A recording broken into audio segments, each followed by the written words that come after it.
ನಮಸ್ಕಾರ. ನಾನು ಆರತಿ. ಪ್ರೀತಿಗೂ ಕಾಮಕ್ಕೂ ತುಂಬಾ ವ್ಯತ್ಯಾಸ ಇದೆ.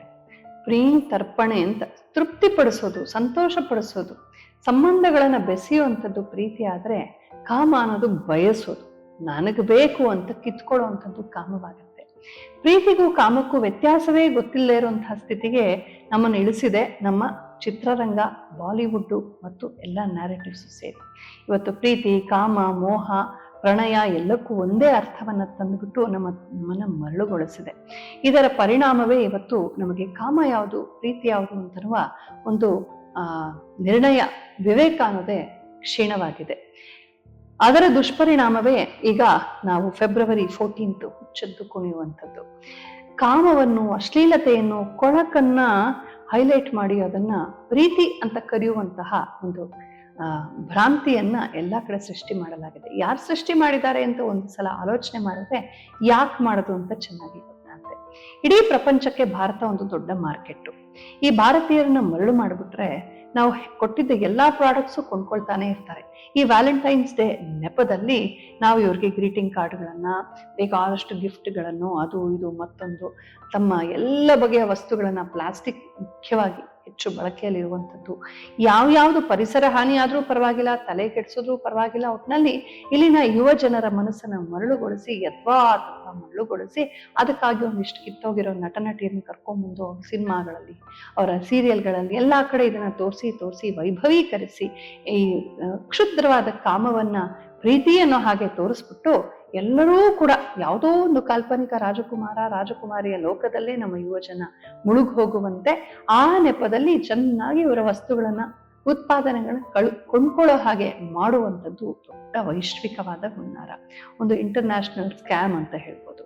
ಹಾಗಾಗಿ ಭಾರತವನ್ನು ಬಳಸ್ತಾ ಇದ್ದಾರೆ, ಎಲ್ಲಾ ಕಡೆ ಮಾಡಿದ್ದಾರೆ, ಎಲ್ಲರೂ ಮರಳಾಗ್ಬೋದು. ಆದ್ರೆ ಇಷ್ಟು ಅದ್ಭುತವಾದ ಸಂಸ್ಕಾರ ಮತ್ತು ಒಂದು ಪರಂಪರೆ ಇರುವಂತಹ ನಾವು ಹೀಗೆ ಮರಳಾಗೋದಾ ಯೋಚನೆ ಮಾಡೋದಿಲ್ಲ. ಇದನ್ನೆಲ್ಲ ಗ್ಲೋಬಲ್ ಅಂತ ಕರೆದ್ಬಿಟ್ಟು ಒಪ್ಕೊಂಡ್ಬಿಡ್ತೀವಿ. ಯಾವುದು ಆಚೆಯಿಂದ ಬಂದ್ರೂ ಅದು ಗ್ಲೋಬಲ್. ಒಂದು ಫಿಲ್ಟರ್ ಬೇಡವಾ, ಆಲೋಚನೆ ಮಾಡೋದ್ ಬೇಡವಾ? ನಮ್ಮದೇ ಕಾಮನ್ ಹುಣ್ಣಿಮೆ ಇದೆ, ಸದ್ಯದಲ್ಲೇ ಬರುತ್ತೆ, ಫಾಲ್ಗುಣ ಮಾಸದಲ್ಲಿ ಹೋಳಿ ಹಬ್ಬ ಬರುತ್ತೆ.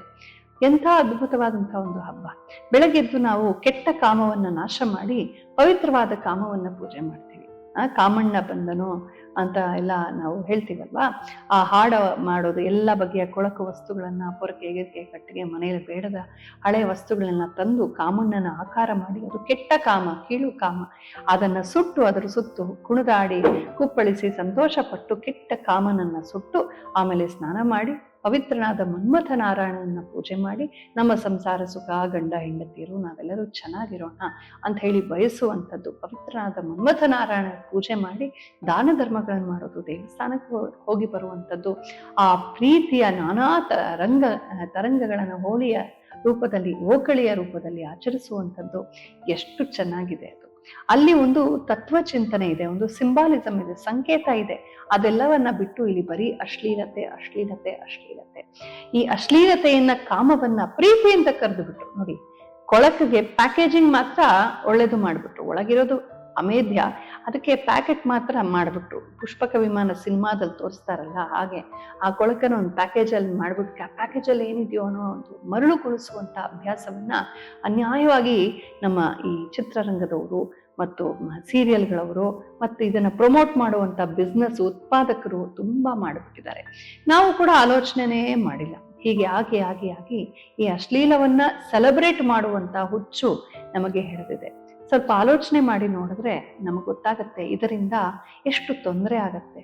ಈ ಒಂದು ವ್ಯಾಲೆಂಟೈನ್ ದಿನದ ನೆಪದಲ್ಲಿ ಎಷ್ಟು ಹೆಣ್ಣುಮಕ್ಕಳ ಅತ್ಯಾಚಾರ ಆಗತ್ತೆ, ಎಷ್ಟು ಹೆಣ್ಣುಮಕ್ಕಳನ್ನ ಮರಳು ಮಾಡಲಾಗತ್ತೆ, ಎಷ್ಟು ಬಲೆಗಳನ್ನು ಹಾಕಿ ಯಾರೊಬ್ಬರಿಗೆ ಮಾರಲಾಗತ್ತೆ ಹೆಣ್ಣುಮಕ್ಕಳನ್ನ.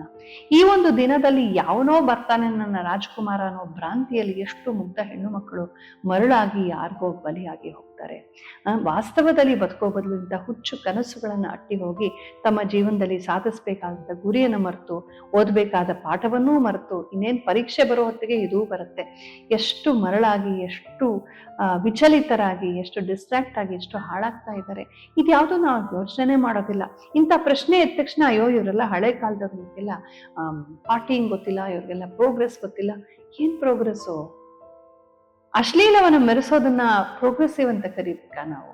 ಯಾವುದು ನಮ್ಮ ದೇಹ ಮನಸ್ಸುಗಳನ್ನ ಕೊಳೆಗೊಳಿಸುತ್ತೋ, ಯಾವುದು ನಮ್ಮನ್ನ ಖಾಲಿ ಮಾಡಿ ಓಲ್ಡ್ ಯೂಸ್ಡ್ ವೈನ್ ಬಾಟಲ್ ತರ ಪಕ್ಕಕ್ಕೆ ಹಾಕುತ್ತೋ, ನಮ್ಮ ದೇಹ ಮನಸ್ಸುಗಳನ್ನ ಕೊಳಕು ಮಾಡುತ್ತೋ, ಅದನ್ನು ಪ್ರೋಗ್ರೆಸಿವ್ ಅಂತ ಕರಿಬೇಕಾ ನಾವು? ಯಾವುದೋ ದೇಶದವ್ರು ಯದ್ವಾ ತದ್ವಾ ನಮ್ಮ ದೇಶದಲ್ಲಿ ನಮ್ಮ ಮಾರಾಟ ಮಾಡಿ ದುಡ್ಡು ಮಾಡ್ಕೊಳ್ಳೋಕ್ಕೋಸ್ಕರ ಈ ತರದ ಪ್ರಾಡಕ್ಟ್ಸ್ನ ಇಲ್ಲಿ ಬೆಳೆಸೋದಕ್ಕೋಸ್ಕರ ಅಲ್ಲಿ ಇಲ್ಲಿ ವೇದಿಕೆಗಳನ್ನ ಬಳಸ್ಕೊಂಡು ನಮ್ಮನ್ನ ಮರಳು ಮಾಡ್ತಾ ಇದ್ರೆ ಅದನ್ನ ಕಣ್ಮುಚ್ಕೊಂಡು ನಂಬೋದು ಪ್ರೋಗ್ರೆಸ್? ನಮ್ಮ ದೇಶ, ನಮ್ಮ ಸಂಸ್ಕಾರ, ನಮ್ಮ ಸಂಸ್ಕೃತಿ, ನಮ್ಮ ಹಿತ, ನಮ್ಮ ಮಕ್ಕಳ, ನಮ್ಮ ಯುವ ಯುವತಿಯರ ದೇಹ ಮನಸ್ಸುಗಳ ಪಾವಿತ್ರ್ಯ, ಚಾರಿತ್ರ್ಯ, ಅವರ ಮುಂದಿನ ಗುರಿ, ದೇಶವನ್ನ ಕಟ್ಟಬೇಕಾದಂತಹ ಸತ್ವ ಸಂಪನ್ನವಾದ ದೃಢವಾದ ಮನೋಬಲ, ಇದೆಲ್ಲವನ್ನೂ ಬಲಿ ತೆತ್ತು ನಾವು ಯಾವುದೋ ಒಂದು ನ್ಯಾರೇಟಿವ್ಗೆ ಮರಳಾಗಿ ಈ ರೀತಿ ಅಶ್ಲೀಲತೆಯನ್ನ ಪ್ರೇಮ ಅಂತ ಕರೆದ್ಬಿಟ್ಟು ಕೊಳಕನ್ನ, ಅಮೇಧ್ಯವನ್ನ ಪವಿತ್ರ ಅಂತ ಹೇಳ್ಬಿಟ್ರೆ ಅದು ಪವಿತ್ರ ಆಗೋದಿಲ್ಲ. ಪವಿತ್ರವೂ ಪವಿತ್ರವೇ, ಕೊಳಕು ಕೊಳಕೆ. ಕೊಳಕನ್ನ ಕೊಳಕು ಅಂತ ಕರೆಯುವಷ್ಟು ವಿವೇಕವನ್ನು ಬೆಳೆಸ್ಕೊಳ್ದೆ ನಾವು ಬೆಳೀತಾ ಇದೀವಲ್ಲ, ನಿಜಕ್ಕೂ ದುಃಖವಾಗುತ್ತೆ. ಅಂತಹ ಕೊಳಕಿನ ಮಧ್ಯದಲ್ಲಿ ಇದನ್ನ ಫ್ಯಾಷನ್ ಅಂತ ಹೇಳಿ ಇದು ನಾರ್ಮಲ್, ಏನೂ ಮಾಡಕ್ಕಾಗಲ್ಲ ಅಂತ ಒಪ್ಪಿಕೊಳ್ಳುವಂತಹ ದೌರ್ಬಲ್ಯವೂ ನಮ್ಮಲ್ಲಿ ದೊಡ್ಡವರಲ್ಲಿ, ಪೋಷಕರಲ್ಲೂ, ಶಿಕ್ಷಕರಲ್ಲೂ ಬಂದು ಬಿಡ್ತಾ ಇದೆ. ಇದು ಬಹಳ ಒಂದು ದುಃಖಕರವಾದಂತಹ ಒಂದು ಡೆವಲಪ್ಮೆಂಟ್ ಅಂತ ಹೇಳ್ಬೋದು. ಎಲ್ಲೋ ಒಂದ್ ಕಡೆ ನಾವು ಎಚ್ಚೆತ್ಕೋಬೇಕು. ನಮ್ಮ ಯಾರು ಮಾಡ್ಬೇಕಿದು ಅಂದ್ರೆ ಯುವ ಜನರೇ ಮಾಡ್ಬೇಕು.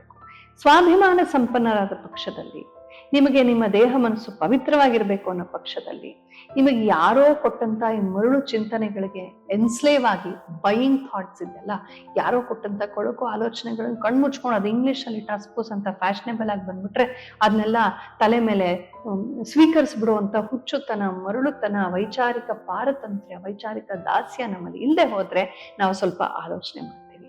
ಸ್ವಂತವಾಗಿ ಆಲೋಚನೆ ಮಾಡಿ, ಇಂಥ ಅಶ್ಲೀಲವೆಲ್ಲ ಬೇಕಾ? ಇಂಥ ಕೊಳಕು ನಮಗೆ ಬೇಕಾ? ನಮ್ಮದೇ ಆದ ರೀತಿಯಲ್ಲಿ ನಾವು ಆಚರಿಸುವಂತ ನಮ್ಮ ಕಾಮನ ಹುಣ್ಣಿಮೆ ಇಲ್ವಾ? ಆವತ್ತು ನಾವೇನೂ ಮಾಡೋದಿಲ್ಲ.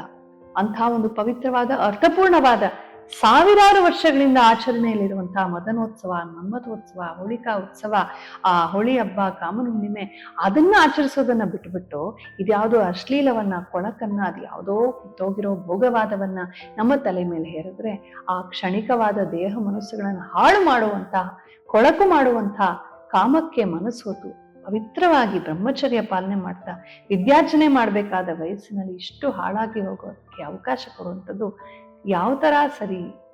ನಮ್ಮ ಬಗ್ಗೆ ನಮಗೇ ಹೆಮ್ಮೆ ಇರಬೇಕು ಜೀವನದಲ್ಲಿ. ನಾನು ಕೊಳಕಾದ್ರೆ ನನಗೆ ನನ್ನ ಬಗ್ಗೆನೇ ಗೌರವ ಬರೋದಿಲ್ಲ.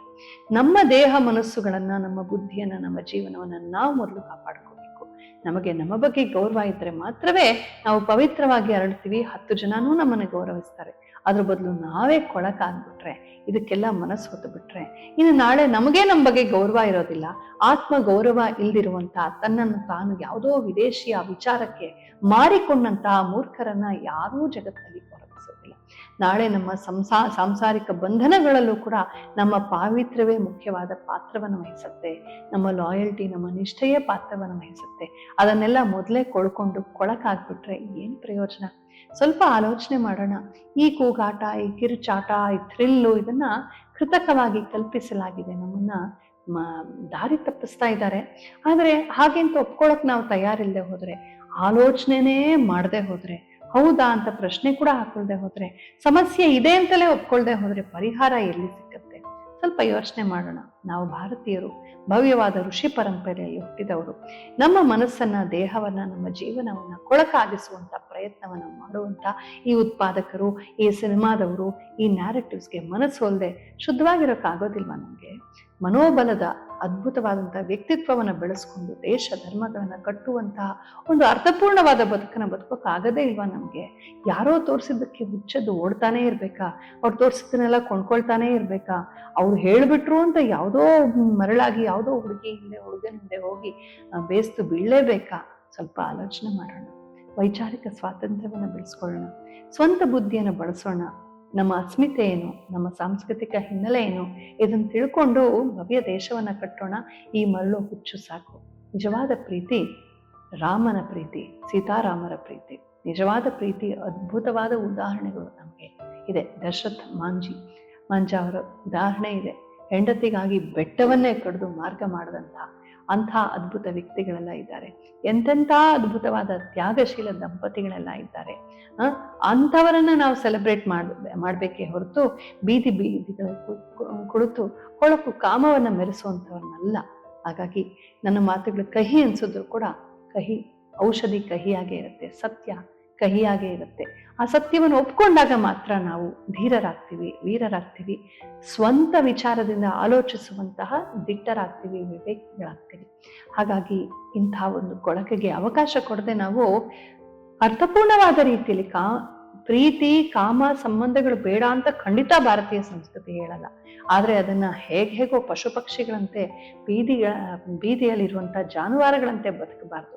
ಅದಕ್ಕೊಂದು ಸಭ್ಯ ಸುಂದರವಾದ ಫ್ರೇಮ್ ಇರಬೇಕು. ಆ ಪ್ರೀತಿಗೆ ಒಂದು ಗೌರವ ಇರಬೇಕು. ಗೌರವದ ಒಳಗೆ ಇರುವಂತ ಪ್ರೀತಿ ಮಾತ್ರವೇ ಪವಿತ್ರವಾಗಿರುತ್ತೆ. ಮಿಕ್ಕಿದ್ದು ಬೀದಿಯಲ್ಲಿ ಬೆಳೆಯುವಂತ ಪಾರ್ಥೇನಿಯಂ ಗಿಡದಂತೆ ಆಗಿಬಿಡುತ್ತೆ. ತುಳಸಿ ವೃಂದಾವನದಂತೆ ನಮ್ಮ ಪ್ರೀತಿ ಇರಬೇಕು, ನಮ್ಮ ಜೀವನ ಇರಬೇಕು. ಇದನ್ನ ಸ್ವಲ್ಪ ಮನನ ಮಾಡೋಣ. ಸ್ವಲ್ಪ ಕಾಮಾಗಿ ಕೂತ್ಕೊಂಡು ಯೋಚನೆ ಮಾಡಿದ್ರೆ ಈ ಮಾತುಗಳು, ಇದು ನನ್ನ ಮಾತುಗಳಲ್ಲ, ನಮ್ಮ ಪರಂಪರೆಯ ಒಂದು ಮಾತುಗಳು, ಅನುಭವದ ಮಾತುಗಳು, ಪ್ರಾಜ್ಞರ ಮಾತುಗಳು. ಸ್ವಲ್ಪ ಆಲೋಚನೆ ಮಾಡಿದ್ರೆ ನಮಗೂ ಹೌದು ಅನ್ಸತ್ತೆ. ಆಲೋಚನೆ ಮಾಡದೆ ಹೋದ್ರೆ ಇವರು ಕೊಟ್ಟಂತ ಅಡ್ವರ್ಟೈಸ್ಮೆಂಟ್ಗಳಿಗೆ ಚಿತ್ರದ ಪರದೆಯಲ್ಲಿ ನೋಡುವಂತ ಮರಳು ಕಾಮಕ್ಕೆ ಮರಳಾಗಿ ದಾರಿ ತಪ್ಪುವಂತಾಗುತ್ತೆ. ಎಚ್ಚರವಾಗೋಣ. ನಮಸ್ಕಾರ. ಟಿವಿ ವಿಕ್ರಮ, ದೇಶ ನಿಮ್ಮ ಕೈಯಲ್ಲಿ. ಈ ಕಾರ್ಯಕ್ರಮ ನಿಮಗೆ ಇಷ್ಟ ಆಗಿದ್ದಲ್ಲಿ ಲೈಕ್, ಶೇರ್ ಹಾಗೂ ಕಮೆಂಟ್ ಮಾಡಿ. ಟಿವಿ ವಿಕ್ರಮದ ಕಾರ್ಯಕ್ರಮಗಳನ್ನು ನಿರಂತರವಾಗಿ ವೀಕ್ಷಿಸಲು ಸಬ್ಸ್ಕ್ರೈಬ್ ಮಾಡಿ, ಬೆಲ್ ಐಕನ್ ಒತ್ತಿ.